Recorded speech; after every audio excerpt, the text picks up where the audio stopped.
Madame Rachel Kapinga, bonjour. Bonjour. Vous êtes à Kinshasa, mais vous êtes coordonnatrice provinciale de la nouvelle société civile congolaise pour la province du Kasaï oriental.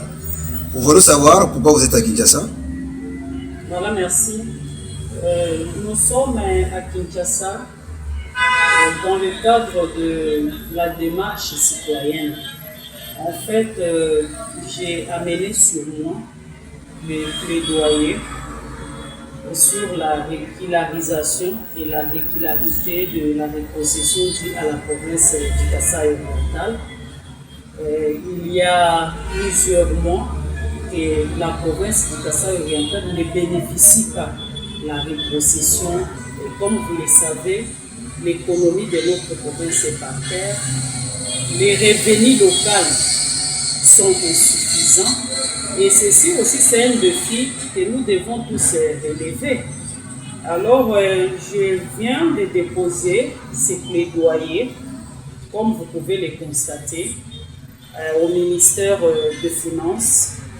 Ici, j'ai saisi directement le ministre des Finances via ces plaidoyers.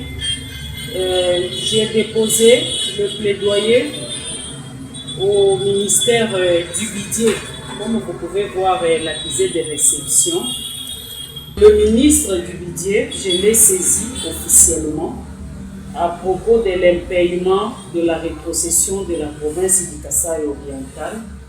J'ai également saisi la primature. Ici, si vous pouvez voir, j'ai saisi Madame la Première ministre et chef du gouvernement. J'ai également saisi la présidence de la République.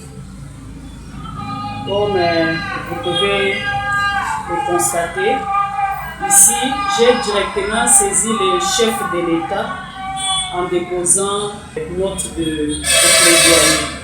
Alors, l'objectif, c'est quoi? La rétrocession étant légale, je crois que l'État congolais devrait s'acquitter vis-à-vis de cette obligation en retournant de 40% dans les provinces. Il y a maintenant plusieurs mois que la province du Kasaï oriental ne bénéficie pas de la rétrocession de 40%. Mais quelles sont les raisons avancées par le gouverneur de province?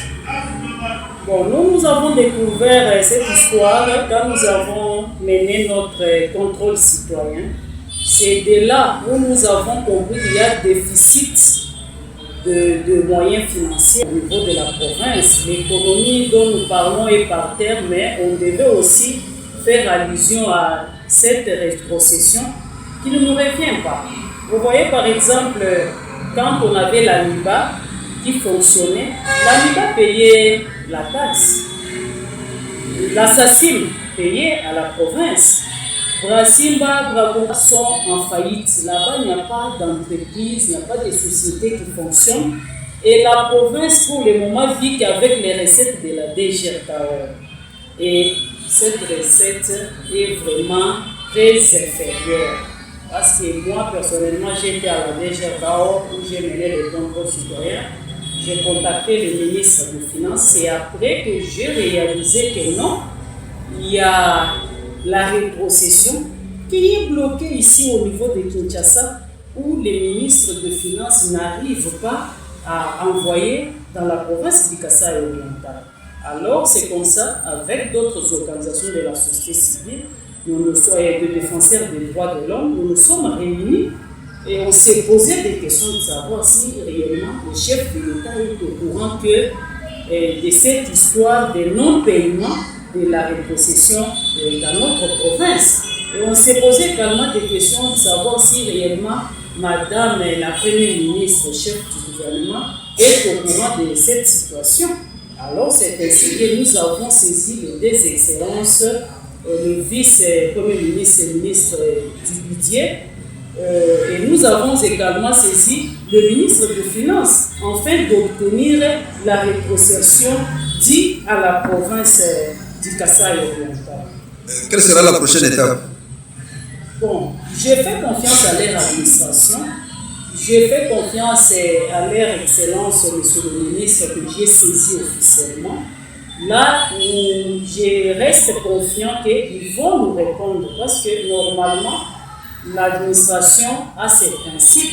Je les ai saisis officiellement et ils seront quand même obligés aussi de nous répondre. La prochaine étape, nous restons à leur disposition pour avoir la réponse.